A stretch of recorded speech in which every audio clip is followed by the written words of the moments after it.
11 फरवरी 2026। हर cricket fan इस तारीख को अपने कैलेंडर पे जाके मार्क कर ले, क्योंकि ये वो तारीख है जिसमें पीएसएल की तारीख बदलने वाली है। The first ever auction PSL 11 फरवरी 2026 को अनाउंस किया गया है। एंड आपको पता है, एक 10 साला ड्राफ्ट सिस्टम से उठ के हम ऑक्शन की तरफ जा रहे हैं। सो ऑब्वियसली कुछ रूल्स एंड रेगुलेशंस उसके लिए अनाउंस किए हैं पीसीबी ने, उसको डिस्कस करेंगे। एंड इसके अलावा मैंने आपको बताया था कि 5 टेंशन भी अलाउड हैं हर फ्रेंचाइज को। सो उसके लिए पीसीबी ने कैटेगरी रिन्यूअल अनाउंस किया है हर प्लेयर का। लेट्स सी के कौन कौन सा प्लेयर किस किस कैटेगरी के अंदर लाइव हुआ है। इसके अलावा भी 2-3 चीजें हैं इस वीडियो के अंदर डिस्कस करेंगे, तो कहीं जाइएगा मत। सबसे पहले पीएसएल ऑक्शन के ऊपर बात कर लेते हैं। पीएसएल ऑक्शन सबको एक्साइटमेंट है। सबसे पहले 11 फरवरी को ये अनाउंस हुआ है बिटवीन दी वर्ल्ड कप ये ऑक्शन होगा। और इसका सबसे बड़ा डिसएडवांटेज ये है कि शायद ये ऑक्शन जो 11 फरवरी को लॉन्च किया गया है या अनाउंस किया गया है, इसकी वजह से हमारे जो प्लेयर्स वर्ल्ड कप में बिजी होंगे उनकी कंसंट्रेशन में एक डिस्ट्रैक्शन का भी काम ये कर सकता है। बिकॉज आपको पता है, एक पहली चीज हो रही है, इतनी एक्साइटमेंट है सबके दरमियान। सो हर प्लेयर के दरमियान भी ये एक्साइटमेंट होगी कि हम कितने के बिके, हम कितने के बिके। और मे बी उस दिन प्रैक्टिस सेशन स्किप करके या कुछ स्किप करके ऑक्शन देखा जा रहा हो। बहुत ज़्यादा प्रोबेबिलिटी है इन चीज़ों की। इसी वजह से आई वॉज विलिंग के ये ऑक्शन पहले वीक ऑफ फरवरी में ही रख के ख़त्म कर देते, बट अनफॉर्चुनेटली इसको ड्रैग किया गया है टू 11 फरवरी। लेट्स सी चीज़ें कैसी जाती हैं। ये एक डिसएडवांटेज मुझे नज़र आ रहा है। बट इसके अलावा अगर मैं अब ऑक्शन रूल के ऊपर बात कर लूँ, तो सबसे पहले ऑक्शन रूल से शुरू करते हैं। आपकी जो प्लेटिनम कैटेगरी है, यानी जो एलीट कैटेगरी है, उसकी base price in the auction होगी PKR 4.2 करोड़। इसके अलावा अगली कैटेगरी की, जो इससे नीचे वाली कैटेगरी है, उसकी जो बेस प्राइस होगी वो 2.2 होगी। देन उससे अगली की 1.1 होगी। एंड सबसे लोएस्ट की 60 लाख होगी बेस प्राइस। इसके अलावा अगर कोई ओनर बिड करता है फॉर अ प्लेयर जिसकी कीमत 4.4 करोड़ है फॉर एन एग्जाम्पल, सो उसकी बिड पे इंक्रीमेंट लगेगा 10 लाख रुपए का पर बिड। और ये ओनर के ऊपर है, उसको छूट दी गई है पीसीबी की जानिब से कि इस पर बिड को एक्सपेंड करके एट मैक्स 15 लाख रुपए तक लेके जा सकता है। जो प्लेयर जिसकी बेस प्राइस 2.2 करोड़ है, उसकी पर बिड इंक्रीमेंट लगेगी 5 लाख रुपए की।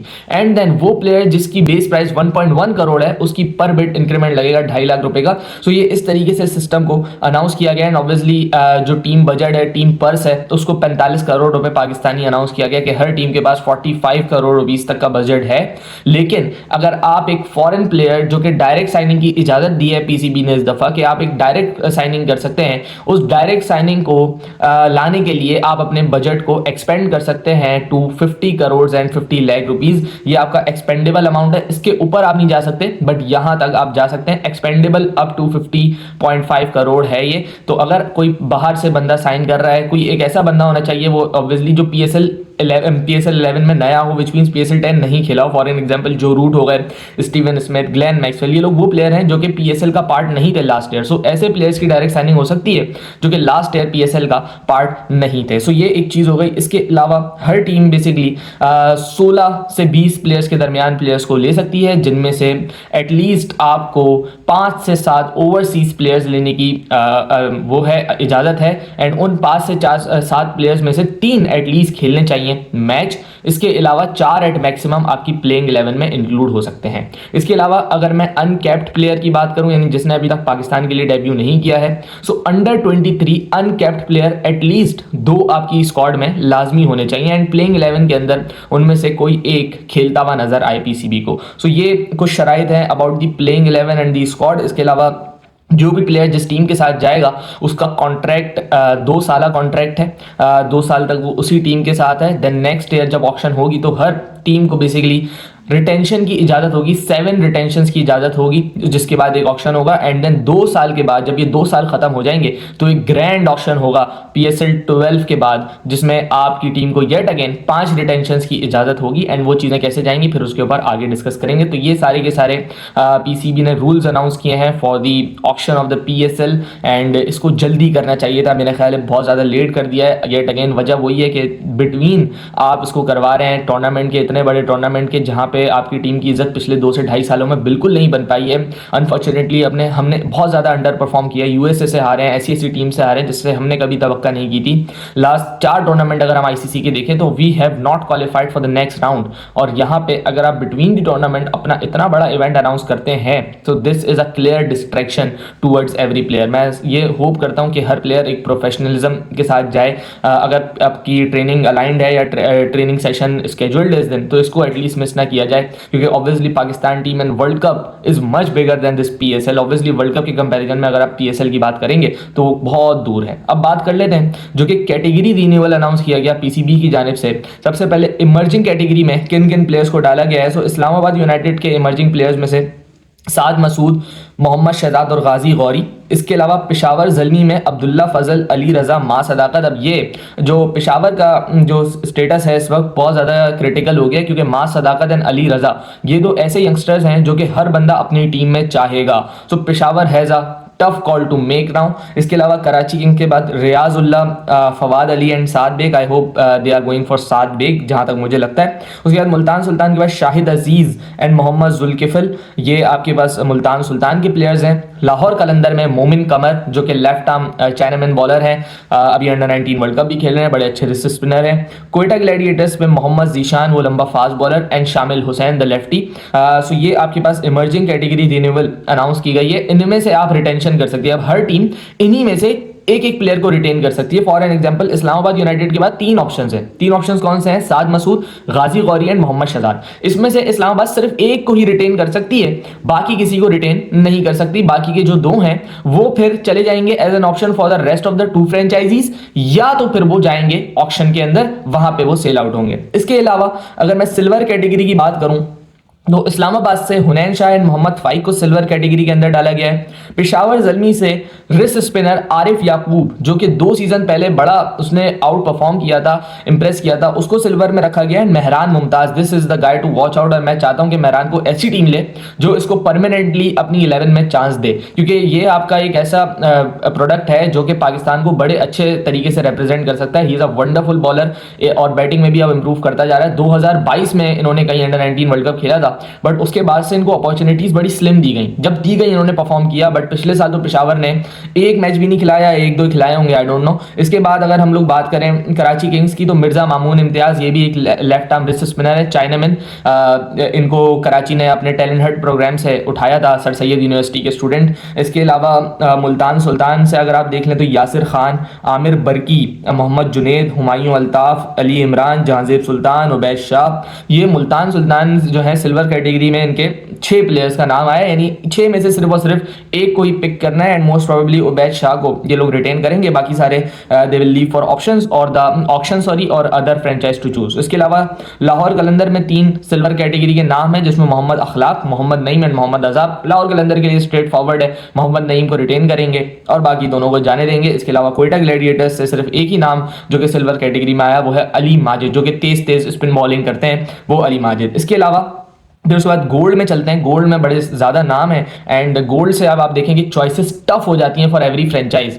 गोल्ड के बाद एक कैटेगरी डायमंड है, डायमंड के बाद प्लेटिनम है। सो आपके पास 5 कैटेगरीज हैं, एंड 5 कैटेगरीज में से हर कैटेगरी से एक प्लेयर हर टीम ने रिटेन करना है। इस तरीके से 5 प्लेयर्स बनते हैं। कोई टीम चाह रही है कि हम एक कैटेगरी से रिटेन ना करें तो वो भी हो सकता है, बट एट मैक्स आप 5 प्लेयर्स को रिटेन कर सकते हैं। एनीवेज गोल्ड कैटेगरी अगर मैं देखूं, इस्लामाबाद यूनाइटेड में 4 ऑप्शंस गोल्ड कैटेगरी के, आजम खान, हैदर अली, सलमान इरशाद, रोमान रईस। ये एक टफ कॉल होगी फॉर इस्लामाबाद, क्योंकि सलमान इरशाद जिस तरीके की लीग्स में बॉलिंग कर रहा है ना, वो एक फैंटास्टिक T20 आएगा बॉलर, T20 क्रिकेट का बॉलर है, सॉरी। इसके बाद लाहौर कलंदर में आपके पास जहादात खान, इसके अलावा जमान खान, आसिफ आफरीदी, आसिफ अली। सो ये लाहौर कलंदर के लिए बहुत टफ कॉल है। आई विल सी कि किस तरीके से लाहौर इसको अप्रोच करता है, क्योंकि चारों के चारों प्लेयर बहुत ज़बरदस्त प्लेयर्स हैं। जहादात खान लाहौर का अपना प्रोडक्ट है। इसके अलावा आसिफ आफरीदी ने पिछले साल बड़ी शानदार बॉलिंग की थी, बहुत आउट क्लास बॉलिंग की थी आसिफ ने। जमान खान आपको पता है कितना अच्छा T20 का बॉलर है, and then Asif Ali, every team will love him to be in their team.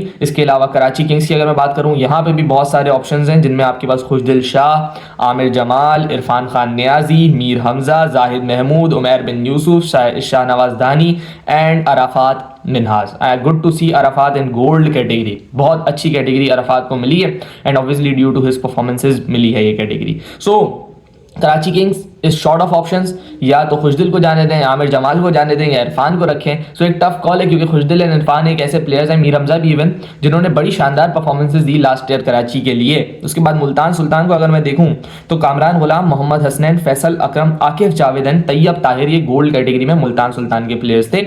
इनमें से कोई एक मुल्तान सुल्तान को रखना पड़ेगा। उसके बाद पेशावर ज़ल्मी में मोहम्मद हारिस, मोहम्मद अली, अब्दुल समद, हुसैन तलत, सुफियान मुकीम, अहमद दानियाल, एहसान उल्लाह।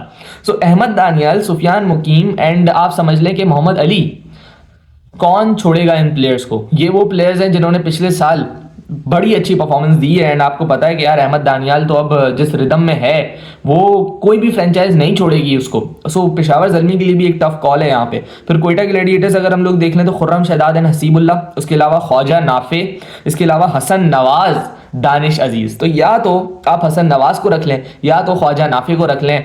एंड देन आपके पास फिर ये बहुत अच्छी चीज़ है कि जो प्लेयर्स यहाँ से निकलेंगे ना, ऑब्वियसली अगली फ्रेंचाइजेस उनको फॉरन पिक करेंगी एंड ये कंपेटिटिव टीम्स बनेंगी इस दफा। बड़ा मजा आएगा पीएसएल देखने में। इसके अलावा एक कैटेगरी रह जाती है जो कि डायमंड एंड देन उसके बाद ऑब्वियसली एलीट कैटेगरी प्लेटिनम है।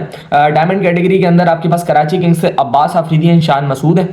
लाहौर कलंदर से आपके पास सलमान मिर्जा और अब्दुल्ला शफीक हैं। सो यानी एक प्लेयर कोई ना कोई दूसरी फ्रेंचाइज में जा रहा है, या तो अब्दुल्ला या तो सलमान, या तो वो फिर ऑप्शंस के अंदर जा रहे हैं। फिर पेशावर ज़ल्मी में आप देखेंगे Sufiyan Muqeem, the lone man from Peshawar Zalmi, he is in diamond.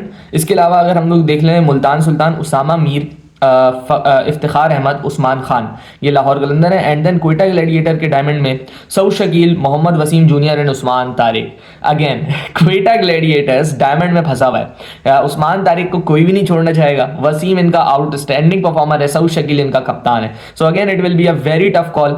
अब प्लेटिनम कैटेगरी की बात कर लेता हूँ। प्लेटिनम कैटेगरी में जिसको सबसे ज्यादा चोट लगी है ना, वो इस्लामाबाद यूनाइटेड है, क्योंकि इनके 6 लड़के नेम हुए इन द प्लेटिनम कैटेगरी। उनके नाम ले लेता हूँ यहाँ पे मैं। शादाब खान, नसीम शाह, साहबजादा फरहान, सलमान अली आगा, मोहम्मद नवाज, इमाद वसीम। सो इस्लामाबाद यूनाइटेड की जो तोती बोल रही थी ना 2 साल से, इतने जबरदस्त प्लेयर इन्होंने ड्राफ्ट में उठा लिए थे। सो अब वो शायद इस साल खत्म हो जाए, क्योंकि सिर्फ 6 में से एक प्लेयर एंड मैं समझता हूँ वो शादाब ही होगा। शादाब के अलावा कोई और ये लोग रिटेन नहीं करेंगे।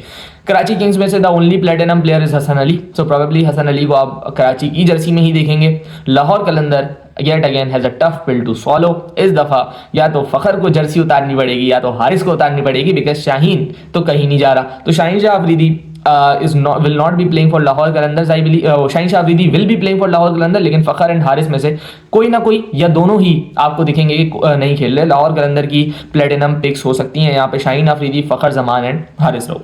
पेशावर ज़ल्मी में बाबर आजम एंड साइम अयूब, ये एक चॉइस लेनी है जावेद अफरीदी को। मुझे जहाँ तक लगता है कि बाबर आजम ही वो चॉइस होंगे, बिकॉज इतनी बड़ी पीआर और उसके बाद जो फैन एंगेजमेंट होती है वो कोई नहीं छोड़ना चाहेगा।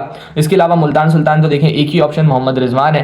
एंड मोहम्मद रिजवान को प्लेटिनम में लेगा नया ओनर या नहीं लेगा, वो तो ओनर के आने के बाद ही ऑब्वियसली पता चलेगा। वो बहुत सारी चीज़ें हैं वो देखी जाएंगी। फिर उसके बाद कोयटा ग्लैडिएटर्स से राना फ़हीम अशरफ, मोहम्मद आमिर एंड अबरार अहमद। सो इनमें से भी कोई एक प्लेयर ही सिलेक्ट होने वाला है। So this is the category renewal जो पीसीबी ने किया है। मैं समझता हूँ बहुत जस्ट कैटेगरी रिन्यूअल किया है। जो प्लेयर जिन कैटेगरीज के अंदर बनते थे वो वहीं के वहीं हैं। साहबजादा फरहान के लिए मैं बहुत खुश हूँ, वो उसको गोल्ड या सिल्वर में लिया था लास्ट ईयर, एक ईयर के अंदर वो प्लेटिनम में जा चुका है। सो इट मीन्स उन्होंने बहुत ज़्यादा हार्डवर्क किया है, अपनी स्किल्स के ऊपर उनको नर्चर किया है and he is a ready player for T20 cricket. बस मैं ये उम्मीद करता हूँ कि यार वो जो स्ट्राइक रोटेशन वाला मामला है ना, फरहान वो जल्द से जल्द उसको ठीक करे। बाकी he is an outstanding player. और ये थी सारी की सारी न्यूज़ पीएसएल से रिलेटेड। अंडर 19 वर्ल्ड कप चल रहा है, अगर उसके ऊपर मैं बात करूँ तो पाकिस्तान ने कल बड़ा ही 1-साइडेड गेम मारा न्यूजीलैंड को। लेकिन फिर भी टूर्नामेंट का जो फॉर्मेट है वो इतना वियर्ड है कि पाकिस्तान कैन स्टिल डिस्क्वालीफाई एक मैच हारने की वजह से। अगला मैच पाकिस्तान का संडे को इंडिया से है, बहुत बड़े मार्जिन से हराना पड़ेगा इंडिया को। एंड उसके साथ साथ ये भी दुआ करनी पड़ेगी कि न्यूजीलैंड इंग्लैंड को हरा दे, वरना इसके अलावा हमारे चांसेस बहुत ज़्यादा स्लिम है। एनीहाउ ये थी आज की वीडियो। अब जो आज के दिन है ना, वो एक और वीडियो आएगी हमारी जो कि बेसिकली प्रीव्यू होगा Pakistan versus Australia game number 1 का। सो उस वीडियो में मिलते हैं, आपसे मुलाकात करते हैं। जब तक के लिए अपना ख्याल रखिएगा। अल्लाह हाफ़िज़।